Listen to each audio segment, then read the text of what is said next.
வாய்ப்புகளை தட்டி பறிச்சுட்டு போயிட்டு அதுக்கெல்லாம் கவலையே பட மாட்டேன் சார். நான் அது மாதிரிலாம் நிறைய நடந்திருக்காது. இத்தனை நம்பர் ஆஃப் ஹீரோஸ் தான் இருக்கணும் அப்படின்னு ஒன்னே கிடையாது.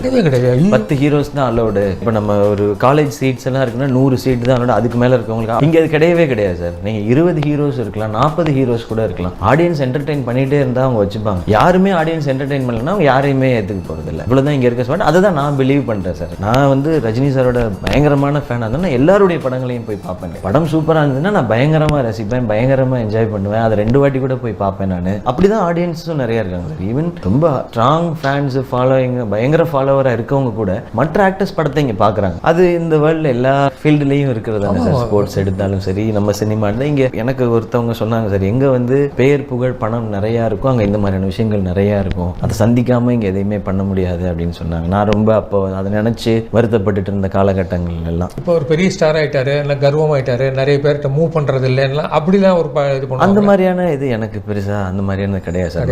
நான் எனக்கு அது அப்படி நான் பார்க்கவே சார். யார் எங்கே பார்த்தாலும் நான் பேசிடுவேன். எனக்கு படம் பிடிச்சிருந்ததுன்னா ஃபோன் பண்ணி அந்த டைரக்டர்கிட்ட, ஹீரோட்ட, அது நடிச்சவங்கள்ட்ட ஃபோன் பண்ணி பேசிடுவேன் நான். ஏன்னா அது என்ன பெர்ஸ்பெக்டிவ்னா அது நம்ம நல்லவனாக இருக்கணும், நம்ம பயங்கரமாக அப்படின்றது இல்லை சார். ஃபர்ஸ்ட் நம்ம ஆடியன்ஸ் சினிமாவை தேட்டரில் பார்த்து வளர்ந்தா இன்றைக்கும் ஒரு ஆடியன்ஸாக ஒரு படம் ஜாலியாக இருக்குன்னும் போது அவங்கள கூப்பிட்டு பேசுறதுக்கான வாய்ப்பு இன்னைக்கு இருக்குது. உங்களோட டைலாக் ஒன்று தான் எனக்கு நான் ரொம்ப கஷ்டமான சூழலில் இருக்கும் பொழுதெல்லாம் எனக்கு மைண்டில் தோன்றுது சார்.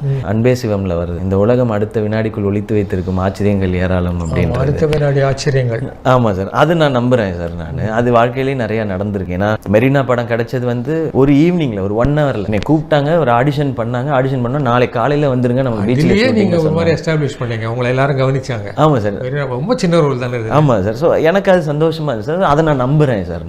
நான் இந்த டைலாக்கை நான் யார்கிட்டயாவது நண்பர்கள்ட்டையோ இல்லை ஒர்க் பண்ணுறவங்கள்ட்டையோ சொல்லிட்டு போகும்பொழுதெல்லாம் எனக்கு அன்னைக்கோ அடுத்த நாளோ வேற ஒரு நல்ல விஷயங்கள், புது விஷயங்கள் நடந்திருக்கு லைஃப்பில். அந்த வார்த்தைக்கு ஒரு பவர் இருக்குன்னு நினைக்கிறேன் சார். அதெல்லாம் பிலீவ் பண்ணி தான் இப்போ ஓகே இந்த பிரச்சனைகள்லாம் கிடக்கு. ஏன்னா இங்கே வந்து சார் சிலர் வந்து நம்மளை கன்ஃபியூஸ் பண்ண பார்ப்பாங்க சார். அவனுக்கு இதுதான் வரும், அவன் இதையே பண்ணிட்டு இருக்கான், அவ்வளோதான், ஆமாம் இது வேலைக்காக. அதை நம்ம சீரியஸாக எடுத்துக்கிட்டு நமக்கு வர்றதெல்லாம் விட்டுட்டு வராததெல்லாம் போய் ட்ரை பண்ண போய் இதை பண்ணுறதா அதை பண்ணுறதான்னு கன்ஃபியூஸ். இதுக்குள்ளே நானும் மாட்டி தான் இருந்திருக்கேன் சார். அதை உணர்ந்துட்டேன் நான் கொஞ்சம் சீக்கிரம்னு நினைக்கிறேன் நான். அதை ஸோ நம்ம புதுசாக பண்ணணும். அது வந்து எல்லாரும் நமக்கு என்ன நம்ம கிட்ட பிடிக்குதோ அதை கொடுத்துட்டு வேற பண்ணணுன்றது தான் இப்போ எனக்கு இருக்கிற புரிதல் சார். அதை தான் நான் முயற்சி பண்ணணும்னு ஆசையும் படுறேன். அது மக்கள்கிட்ட கரெக்டாக ஒர்க் ஆச்சுன்னா அதை அப்படியே தொடர்ந்து டெஃபினட்டாக பண்ணிகிட்டே இருப்பேன் சார். அவங்களுக்கு பிடிக்கலன்ற பட்சத்தில் நம்மளை மாற்றிக்கிறோம், அவ்வளோதான்.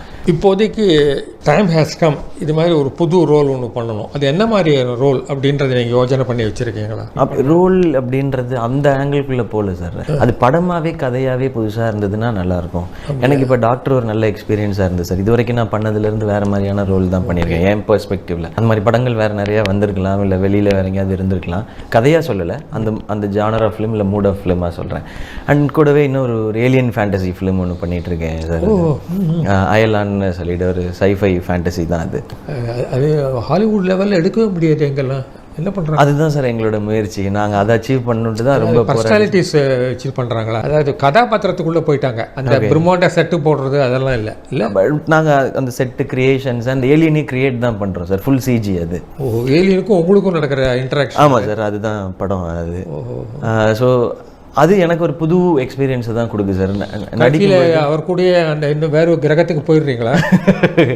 இல்லை சார், நம்ம கிரகத்தை பார்த்துக்கணும்ல சார், அதனால நான் இங்கே தான் இருக்கேன்.